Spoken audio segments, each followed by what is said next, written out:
दुआ बेटी को बुलाओ। अगर पीर साहब को दुआ और मेरे रिश्ते की खटास के बारे में मालूम हुआ तो इन्हें बड़ी ठेस पहुंचेगी। किसी भी तरह मुझे पीर साहब से ये बात छुपा के रखनी होगी कि दुआ घर छोड़ के जा चुकी है। बरखुरदार, अभी तक आपने दुआ बेटी को बुलाया नहीं। बुलाना क्या है, दुआ खुद ब खुद आपके पास आ जाएगी, आपसे मिल लेगी। फिलहाल मुझे कोई जरूरी काम से जाना है तो इजाजत चाहता हूँ आपकी। बरखुरदार, ये तुम्हारी आंखें बता रही कि तुम मुझसे झूठ बोल रहे हो। तुम्हें कोई जरूरी काम नहीं है। कुछ देर के लिए रुक जाओ बेटा, मुझे तुमसे कुछ जरूरी बातें करनी है, जो तुम्हारे बारे में भी है और दुआ बेटी के बारे में भी। आओ बैठो। लो, कहीं भैंस पानी में। अम्मी, आपने पीर पापा को मेरे और हैदर के बारे में बात करने के लिए बुलाया है, लेकिन ये तो दुआ की बात करने बैठ गए। करने दे, वो दुआ जादूगरनी है। पीर बाबा भी उसके असर से नहीं बचे हैं, और हकीकत तो ये है कि पीर बाबा को सच्चाई का इल्म ही नहीं है। आपने पीर पापा को बताया नहीं है कि उन्हें क्यों बुलाया गया है? कैसे बता दी कि दुआ के सौतन के हक में बात करने के लिए आपको यहाँ बुलाया है? तू नहीं जानती पीर बाबा को, वो हमारे घर में कदम तक ना रखते।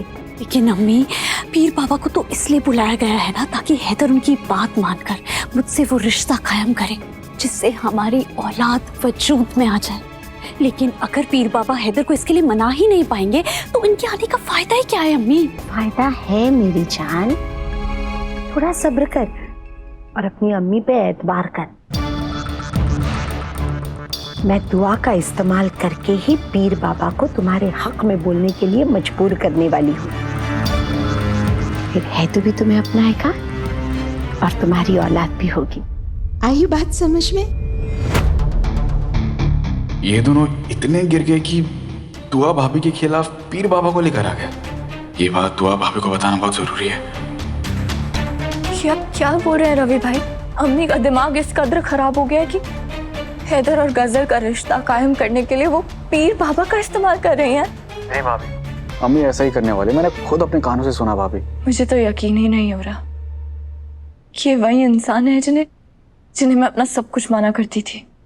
आज वो गजल का साथ देने के लिए इस हद तक गिर जाएंगी, मैंने कभी नहीं सोचा था। अम्मी ने बहुत सोच समझ कर चाल चली है भाभी। अम्मी को ये बात अच्छे से पता है कि हैदर भाई बहुत इज्जत करते हैं पीर बाबा की। आखिर उनके आशीर्वाद से आप दोनों का रिश्ता तय हुआ था, उनके आशीर्वाद से ही तो हमारा कारोबार चल पड़ा था। अम्मी को ये बात अच्छे से पता है कि हैदर भाई उनकी बात कभी नहीं टालेंगे, इसलिए वो पीर बाबा का सहारा ले रही हैं। अम्मी की साजिश नाकाम होने वाली है। पीर बाबा बहुत पहुंचे हुए हैं।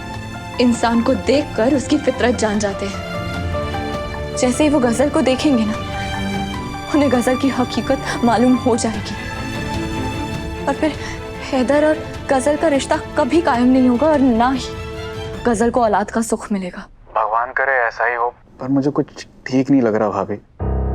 आप अम्मी और गजल को बहुत अच्छी तरह जानती हैं, कहीं उन्होंने पीर बाबा को गुमराह कर दिया तो? जैसा आप कहें पीर साहब, बताइए क्या बात करनी है, कहीं नहीं जाऊंगा मैं। दुआ बेटी को बुलाओ, ये बातें उनके सामने ही हो तो ज्यादा बेहतर है।